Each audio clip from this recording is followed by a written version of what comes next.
Et le feu de Dieu amène inévitablement une mort à nous-mêmes. Dans Deutéronome chapitre 5, verset 26, il est dit « Quel est l'homme en effet qui ait jamais entendu comme nous la voix du Dieu vivant, parlant du milieu du feu, et qui soit demeuré vivant ?» Alors là, on ne parle pas d'une mort physique, mais quand nous sommes en présence du feu, c'est notre moi qui meurt. C'est notre personne. On n'est pas dans un club. L'Église n'est pas un club. On doit être zélé pour Dieu, zélé pour la maison de Dieu.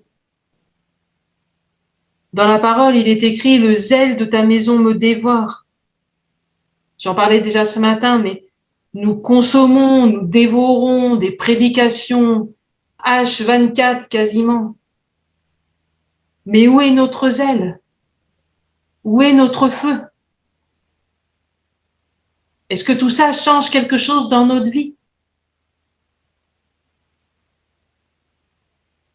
Claudie a reçu un jour une vision et je vais lui laisser la parole pour qu'il explique ce qu'il a vu. Merci. Bon, ça date vraiment, je crois que c'était au début des années 90. Je n'y ai pas trop prêté attention au début. Donc c'est une vision, c'est un peu comme un film. Et en fait, j'ai vu une armée au repos. Alors, les soldats avaient un uniforme moderne, mais ils étaient au repos. Et ce qui était surprenant, c'est qu'ils n'avaient pas d'armes. Alors, il y en avait 3-4 qui jouent aux cartes. Il y en avait un autre qui était un peu plus loin et qui cuisait dans son casque. Et quand la caméra est arrivée vers le casque, en fait, c'était des œufs qui cuisaient dans son casque. Puis il y en avait un autre qui était assis et puis il était en train de recoudre sa chaussette. Et ils avaient l'air tous très paisibles, très tranquilles. Et puis la caméra a commencé à faire un zoom vers le côté et puis là il y avait une petite dune, une sorte de dune.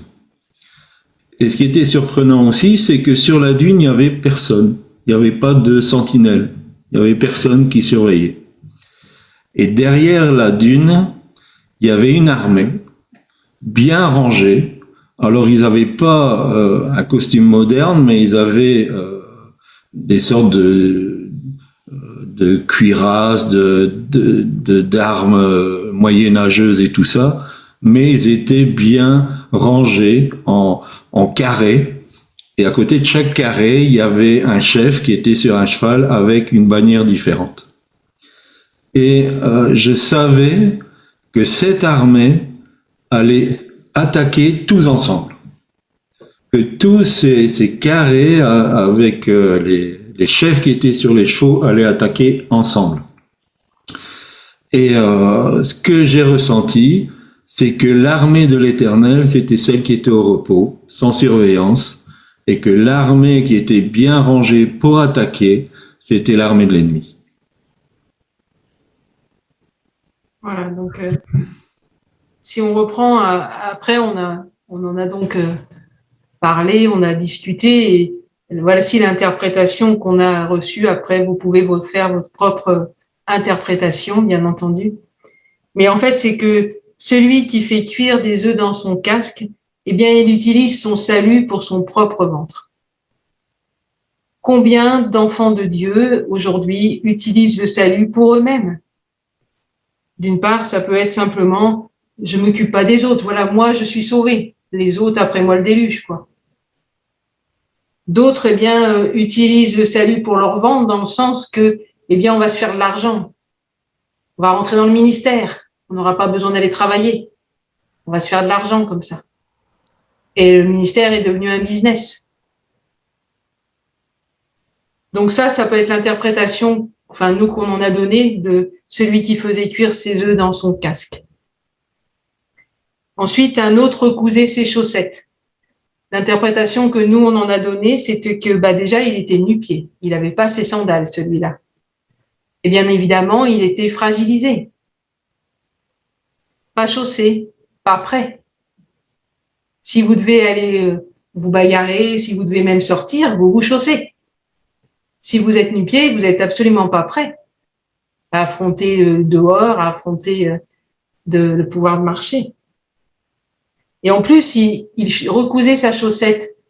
Et dans la parole, il est dit, il y a un temps pour coudre, un temps pour découdre dans Ecclésiaste 3. Donc on pourrait supposer que ce soldat, il ne reconnaissait pas les temps dans lesquels il était.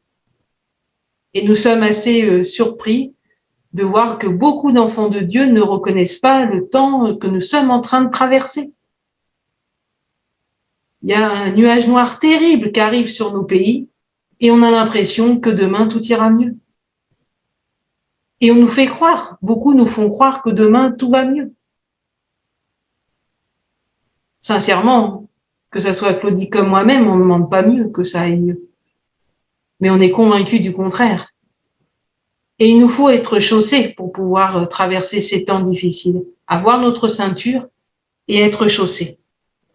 Il nous faut pour ça reconnaître les temps. Il est important de demander à Dieu, montre-moi Seigneur, fais-moi discerner dans quel temps nous sommes aujourd'hui. Et puis les autres soldats, ils jouaient aux cartes.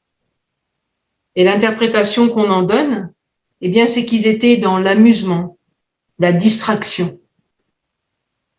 Et combien d'entre nous, nous sommes dans la distraction? Combien?